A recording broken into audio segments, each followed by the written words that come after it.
Vous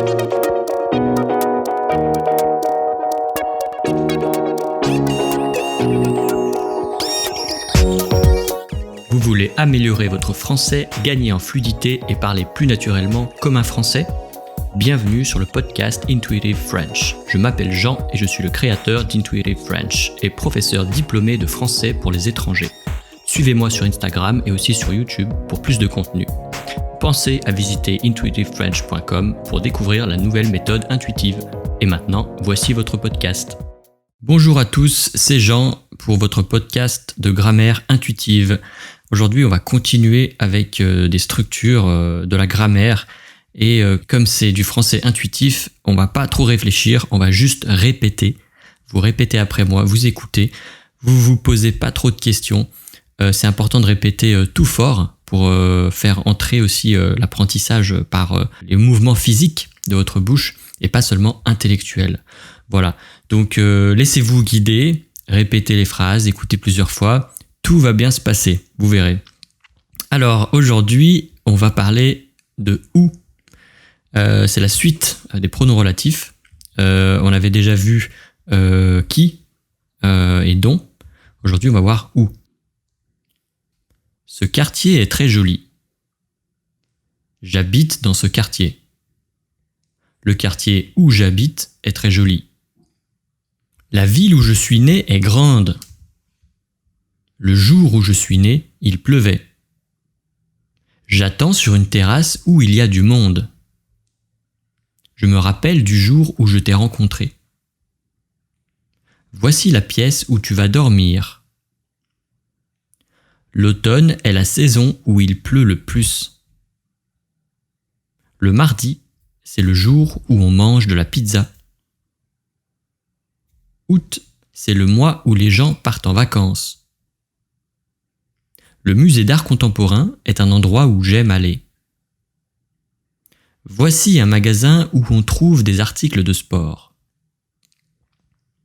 Tu te rappelles le jour où j'ai perdu mon téléphone ? Le jardin du Luxembourg est un endroit où on peut se reposer. Le désert est un endroit où il y a du sable. Il a visité une ville où il y a 2 fleuves. Je connais bien l'école où il étudie. C'est le bureau où je travaille. À l'époque où j'habitais à Paris, je gagnais beaucoup d'argent. Ça me rappelle la fois où je suis arrivé en retard.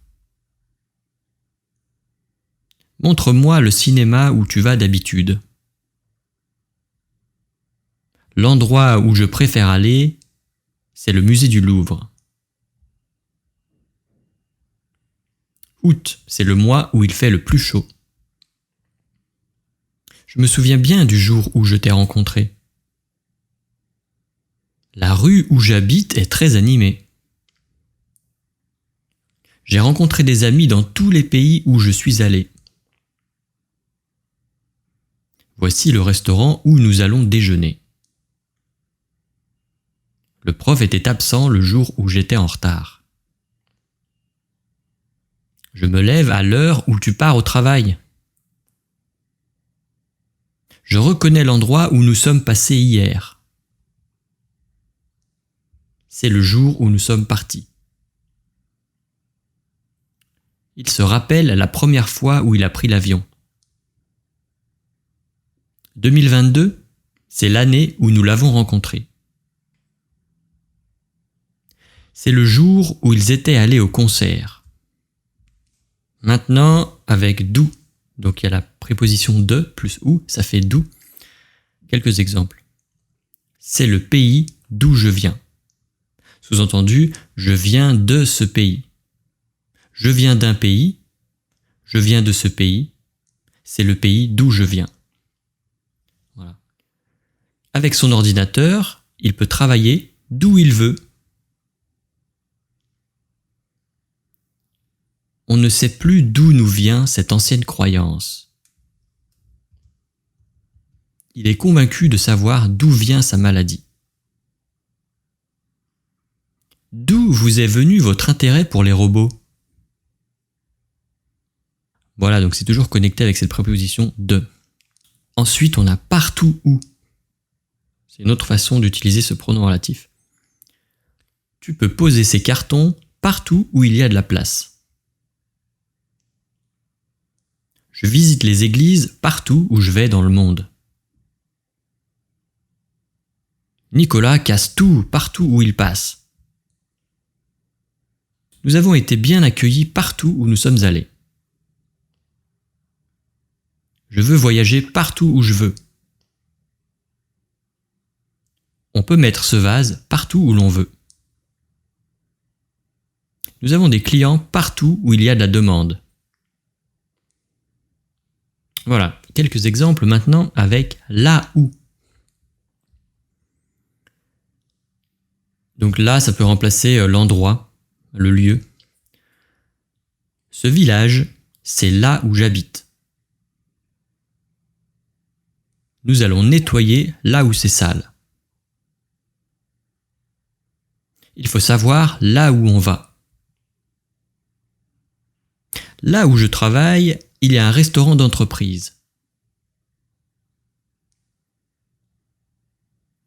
On verra bien là où le mèneront ses études.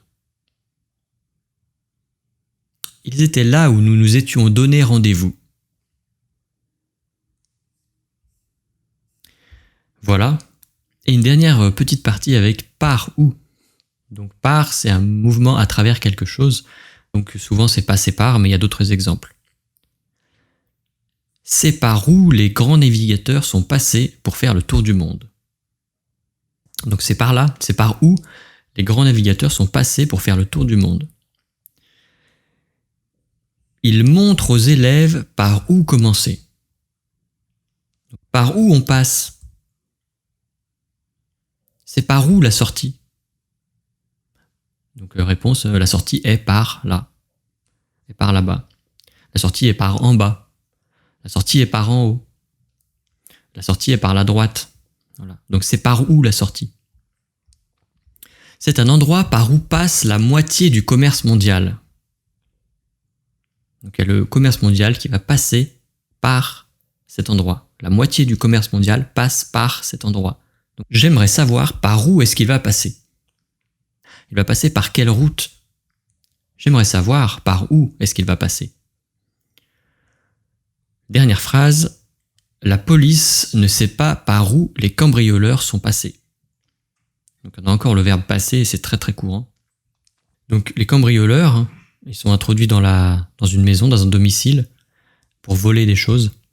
Et ils sont passés par la fenêtre, passés par la porte. Ils sont passés par derrière, ils sont passés par le garage. La police ne sait pas par où les cambrioleurs sont passés. Voilà. Voilà pour aujourd'hui. Je pense que c'est pas très compliqué, mais je vous encourage quand même à répéter encore pour que ça devienne très très naturel quand vous parlez, que vous n'ayez plus à réfléchir. Voilà. Donc l'objectif, c'est vraiment de ne pas réfléchir, c'est de répéter. C'est un exercice très bon pour votre pratique du français. Voilà. Je vous souhaite bon courage et à la prochaine fois.